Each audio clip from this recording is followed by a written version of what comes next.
គ្រាន់តែបើកក្បាលវីដេអូមកណា Twitter ជឿជាក់ថាមួយនៅកន្លែងគាត់ប្រកាសជាស្គាល់ច្បាស់ហើយជាប្រភេទនំបញ្ចុកស្រស់ក៏ដូចជានំបញ្ចុកខួរក្តាមនៅផ្សារចាស់ពុកម៉ែបងប្អូនដែលគាត់ដូរមកទីតាំងថ្មីគឺនៅមិនឆ្ងាយពីទីតាំងចាស់ប៉ុន្មានទេហើយនៅកន្លែងគាត់គឺមានចំណុចពិសេសច្រើនមែនតើមិនថាខួរក្តាមក្បាលត្រីទេដែលយកទៅដាក់ជាមួយនឹងនំបញ្ចុកស្រស់គឺកាន់តែចូលជាតិអ្វីដែលសំខាន់នៅកន្លែងគាត់ធ្វើមានអនាម័យហើយតម្លៃសមរម្យទៀតបើថាម៉ោង2 10លក្ខណៈបាយថ្ងៃត្រង់អីបុគ្គលិកធនាគារគឺថាចូលពេញតែម្ដង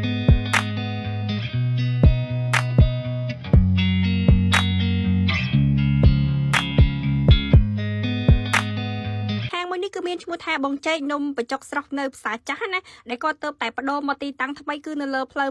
118ហើយមើលតែមួយបើគាត់ទៅគឺច្រើនកម្រិតណាពុកម៉ែបងប្អូនបើនិយាយទៅបើសិនជាកន្លែងនឹងអត់ឆ្ងាញ់ក៏អត់មានម៉ូយច្រើនដែរអញ្ចឹងបរិមាណនៃម៉ូយនៅហាងរបស់គាត់គឺបញ្ជាក់ទៅដល់រសជាតិគុណភាពក៏ដូចជាអនាម័យហើយនឹងតម្លៃសមរម្យមែនទែនហើយងាកមកទីតាំងថ្មីរបស់គាត់នេះគឺថានៅមិនឆ្ងាយពីទីតាំងចាស់ទេគឺយើងបកមកពីទីតាំងចាស់ហ្នឹងតែមួយផ្លូវទេបាត់ស្ដាំទៅឃើញនិយាយទៅផ្លូវទៅផ្សារកដាហ្នឹងណាហើយអ្នកទាំងអស់គ្នាមើលជាប្រភេទខួរក្តាមរបស់គាត់គឺថាបើគម្របចេញមកឡើងឈ្ងុយតែម្ដងសម្រាប់ក្បាលត្រីវិញក៏មានដែរនិយាយទៅតម្លៃចាប់ពី 8,000 រៀលរហូតទៅដល់ 17,000 ណាហើយសូម្បីតែសាច់ត្រីបែបនេះគឺគាត់ធ្វើការបេះយកឆ្អឹងចេញអស់តែម្ដងណាហើយអញ្ចឹងទៅនៅពេលដែលយើងញ៉ាំទៅមិនចាំបាច់ព្រួយបារម្ភលក្ខណៈថារឿងឆ្លាក់ឆ្អឹងត្រីទេហើយអ្វីដែលសំខាន់ណាពុកម៉ែបងប្អូន Two Sister សង្កេតឃើញថានៅកន្លែងគាត់គឺលក់ដាច់ខ្លាំងមែនតើព្រឹកឡើងពេលថ្ងៃម៉ោងបាយក៏ដូចជាពេលល្ងាចអញ្ចឹងទៅព្រោះថានៅទីតាំងនេះគឺចាប់ផ្ដើមបើកលក់ពីម៉ោង11ព្រឹករហូតដល់ម៉ោង11យប់ណាអញ្ចឹងចន្លោះពេលហ្នឹងគឺថាភ្ញៀវរបស់គាត់មកអត់ចេះដាច់ទេហោហែតែម្ដងដោយសារតែនៅកន្លែងគាត់គឺលក់តម្លៃសមរម្យក៏ដូចជាមានអនាម័យណាហើយអ្នកលក់រស់រាយរាក់ទាក់ដល់ពេលអញ្ចឹងទៅ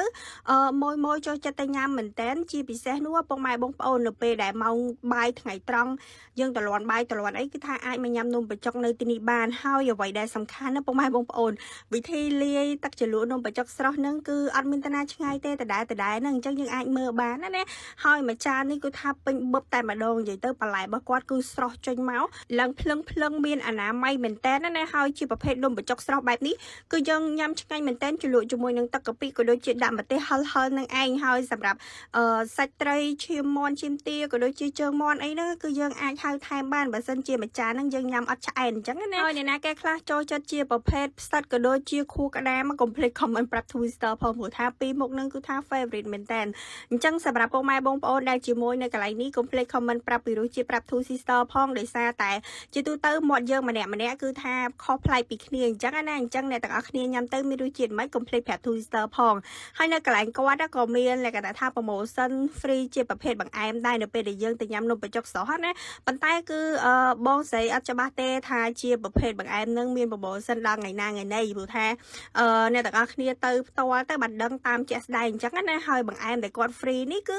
មានច្រើនមុខច្រើនម៉ាកទៀតអញ្ចឹងសម្រាប់វីដេអូនេះគឺមានតែប៉ុណ្្នឹងទេបាយបាយ